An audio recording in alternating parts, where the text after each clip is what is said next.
മാന്യപ്രേക്ഷകർക്ക് എൻ്റെ പ്രണാമം. ഇന്ന് രാവിലത്തെ പത്രം നോക്കിയപ്പോൾ അമേരിക്കയിലെ 2-3 സ്ഥലത്ത് അസാധാരണമാം വിധത്തിൽ ശബരിമല ഭക്തന്മാർ, പ്രധാനമായും കേരളീയരാണ്, സൗത്ത് ഇന്ത്യക്കാരും ധാരാളമുണ്ട്, അവർ ഒരുമിച്ച് ചേർന്ന് ഈവൻ കറുത്ത ഡ്രസ്സ് ഉൾപ്പെടെ ധരിച്ച് സേവ് ശബരിമല എന്ന് പറഞ്ഞ് പ്രൊസഷൻ നടത്തുന്ന ഫോട്ടോ കാണുകയുണ്ടായി. ഇന്നലെ അത് വീഡിയോയിലും വന്നിരുന്നു. അത് കണ്ടപ്പോഴത്തേക്കും വളരെയധികം സന്തോഷം തോന്നി. അമേരിക്കയുടെ തെരുവീഥികളിൽ കേരളത്തിൻ്റെ പ്രശ്നം അവതരിപ്പിച്ചു എന്നുള്ളതൊരു വശം. അതിൽ യോജിക്കുന്നവരുണ്ടാവാം, യോജിക്കാത്തവരുണ്ടാവാം, അതൊക്കെ അവിടെ ഇരിക്കട്ടെ. പക്ഷേ ലോകമെമ്പാടുമുള്ള ഹിന്ദുക്കൾ കേരളീയരുടെ നേതൃത്വത്തിൽ സംഘടിച്ച് നമ്മുടെ ആചാരങ്ങളും അനുഷ്ഠാനങ്ങളും സംരക്ഷിക്കാനായിട്ട്, ശരിക്കും പറഞ്ഞാൽ ഹിന്ദുവിനെ സംരക്ഷിക്കാനല്ല, ഹിന്ദുവിൻ്റെ സാംസ്കാരിക മൂല്യങ്ങളെ തകർക്കാൻ ഒരു വ്യക്തി അധികാരത്തിലിരുന്നുകൊണ്ട് ചെയ്യുമ്പോൾ കോടിക്കണക്കിന് ഹൈന്ദവ ജനതയുടെ വീക്ഷണങ്ങളും ധാരണകളും ധർമ്മബോധവും സാംസ്കാരിക ബോധവും തകർത്ത് ഞാൻ മുമ്പോട്ട് പോകും എന്ന് പഴയകാല കമ്മ്യൂണിസ്റ്റ് ഭരണാധികാരികൾ ചിന്തിച്ച് ചെയ്ത് തകർന്ന തരിപ്പണമായതുപോലെ ഒരാൾ അയാളുടെ കൂട്ടത്തിലുള്ള കുറച്ച് വ്യക്തികൾ ശ്രമിച്ച് ഒരു ക്ഷേത്രത്തെ തകർക്കാൻ കാണിച്ചു കൂട്ടുന്ന ആ പ്രവൃത്തിയിൽ എതിർത്തുകൊണ്ട് ലോകമെമ്പാടും കേരളീയരുടെ നേതൃത്വത്തിൽ, മലയാളികളുടെ നേതൃത്വത്തിൽ, മലയാളികളായ ഹിന്ദുക്കളുടെ നേതൃത്വത്തിൽ നടത്തുന്ന ഈ ഒരു നാമജപ ഘോഷയാത്ര,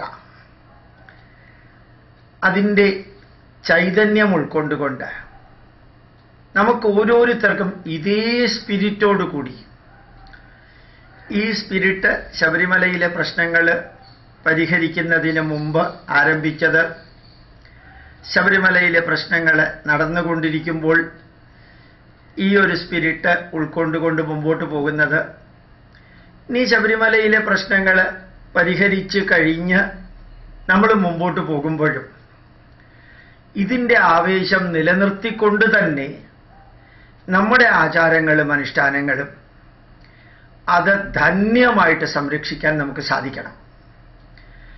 ഇനി എന്താണ് ആചാരങ്ങൾ അനുഷ്ഠാനങ്ങൾ നിങ്ങളുടേത് എന്ന് എതിർക്കാൻ ആഗ്രഹിക്കുന്നവർ ചോദിക്കുമ്പോൾ ഉത്തരം കൊടുക്കാൻ നമുക്ക് സാധിക്കണം. അറിയാൻ ആഗ്രഹിക്കുന്നവർ ചോദിക്കുമ്പോഴും ഉത്തരം കൊടുക്കാൻ നമുക്ക് സാധിക്കണം. പഠിക്കാനും പഠിപ്പിക്കാനുമായിട്ട് ഇറങ്ങി പുറപ്പെടുന്നവരുടെ മുമ്പിൽ ഓരോ കാര്യത്തിനും ഉത്തരം ഉണ്ടാവണം. അതത്ര ബുദ്ധിമുട്ടുള്ള കാര്യമൊന്നുമല്ല.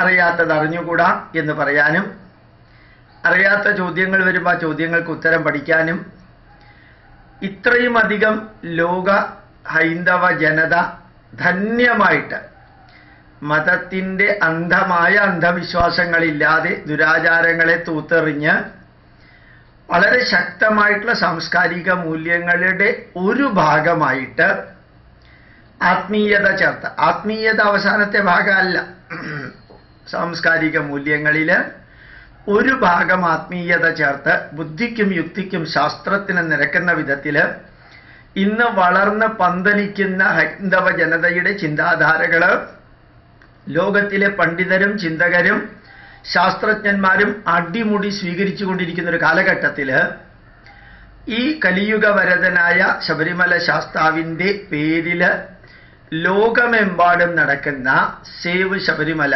എന്നുള്ളത് സേവ് സനാതനധർമ്മ എന്നുള്ള രീതിയിലേക്ക് കൂടി എക്സ്ട്രാപ്പൊളേറ്റ് ചെയ്തിട്ട്, എക്സ്റ്റെൻഡ് ചെയ്തിട്ട് ഈ പ്രശ്നം, ഇപ്പോൾ ഉണ്ടാക്കിയ പ്രശ്നം ഒരു അനുഗ്രഹമാക്കി മാറ്റി തളർത്തേണ്ടവരെ തളർത്തിയും തകർക്കേണ്ടവരെ തകർത്തും വളർത്തേണ്ടവരെ വളർത്തിയും തളരാതെ തകരാതെ വരളാതെ വളരാൻ നമുക്ക് സാധിക്കുന്ന ജഗതീശ്വര അനുഗ്രഹമാണ് ഈ വൃശ്ചിക മാസം 1-ാം തീയതി മണ്ഡലകാലം ആരംഭിക്കുന്ന ആ സുദിനം മുതൽക്ക് ചെറിയ ചെറിയ കാര്യങ്ങൾ മതി.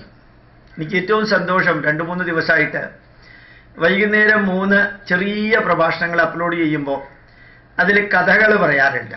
ആ കഥകൾ പതുക്കെ ഞാൻ പുരാണ കഥകളിലേക്ക് മാറ്റുന്നുണ്ടാവും. ആദ്യം സാധാരണ കഥ പറഞ്ഞ് അതൊരു 5000, 6000, 7000 പേര് യൂട്യൂബിൽ കാണുന്നുണ്ട്. പിന്നെ അത് സ്പ്രെഡ് ചെയ്യുന്നുണ്ട്.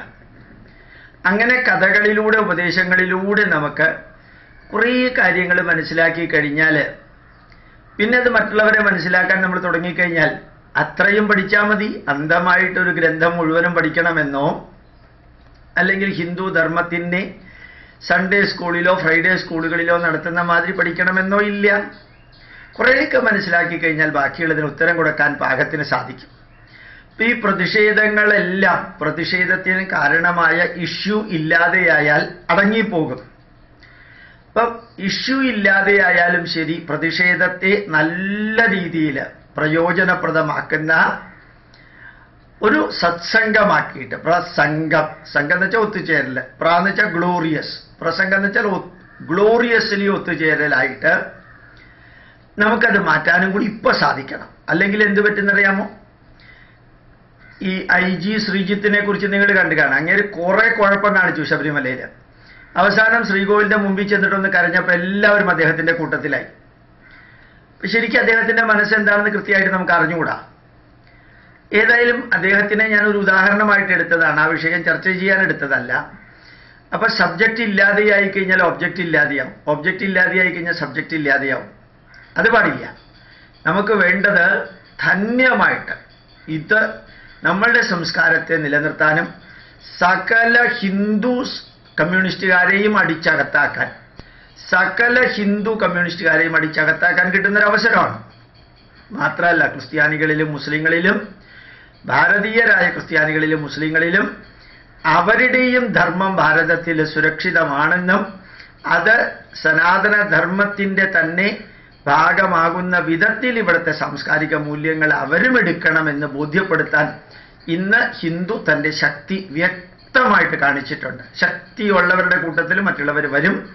അതുകൊണ്ട് ഈ പ്രതിഷേധങ്ങൾ സ്ലോലി വൃശ്ചിക മാസം മുതൽക്ക് പഠനത്തിനും ധർമ്മബോധനത്തിനുമുള്ള, അന്ധമായിട്ടല്ല, ബുദ്ധിക്കും യുക്തിക്കും ശാസ്ത്രത്തിനും നിരക്കുന്ന വിധത്തിലുള്ള ധർമ്മബോധനത്തിനുള്ള പരിപാടികൾ കൂടി ആവിഷ്കരിക്കാനും നമുക്ക് നഷ്ടപ്പെട്ടു പോയ നന്മ നിറഞ്ഞ മൂല്യങ്ങൾ തിരിച്ചെടുക്കാൻ പാകത്തിന് പ്രവർത്തിക്കാനും നമുക്ക് സാധിക്കുമ്പോഴാണ് യഥാർത്ഥത്തിൽ ഇതിൻ്റെ പൂർണ്ണ പ്രയോജനം അനവധി കാലം നിലനിൽക്കുന്നത്. പ്രണാമം, നമസ്കാരം.